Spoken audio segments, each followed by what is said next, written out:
The man accused of murdering 4 University of Idaho college students is now pleading guilty to the crime. He appeared before a judge today who accepted a plea deal which lets him avoid the death penalty. Jay Gray reports from Boise, Idaho tonight. Well, good evening, and the hearing here was relatively brief, in many ways just legal procedure, until for the first time Bryan Kohberger admitted out loud to carrying out the deadly attack. Still, for some family members of the victims, that's not enough. The murder of Madison Mogan, how do you plead guilty or not guilty? Guilty.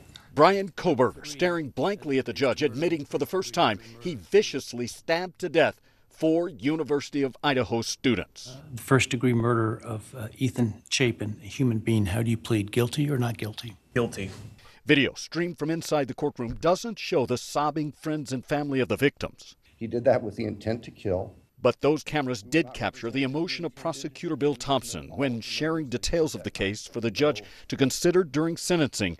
Mentions their names. He then killed intentionally, willfully, deliberately, with premeditation, and with malice aforethought, Maddie Mogan, Kaylee Gonzalez, Ethan Chapin, and Santa Cruz.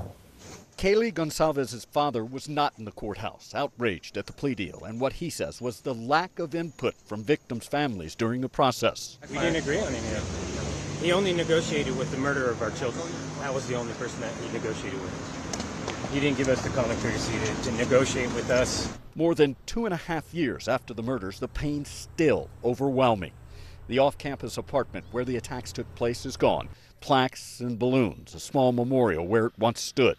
It's summer break for the University of Idaho, but for many, there is no break from the fear and loss after what happened here.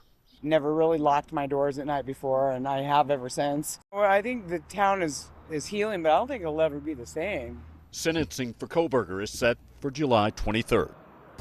Now, even with the plea deal, the judge does have the latitude to reduce his sentence. No one thinks that's going to happen. Still, as part of the sentencing, family members will get the chance to address Kohberger directly during victims' statements. Jay Gray, NBC News, Boise, Idaho. And you might remember police here in central Indiana had 2 run-ins with Bryan Kohberger after the University of Idaho murders. Body cam video from December of 2022 showed one of the times the officers pulled him over in Hancock County for a traffic violation. That was his father traveling with him that you see in the video. Well, they told police they were heading home to Pennsylvania from Washington State University, where Kohberger attended college. Officers in Pennsylvania later arrested Kohberger weeks after those murders.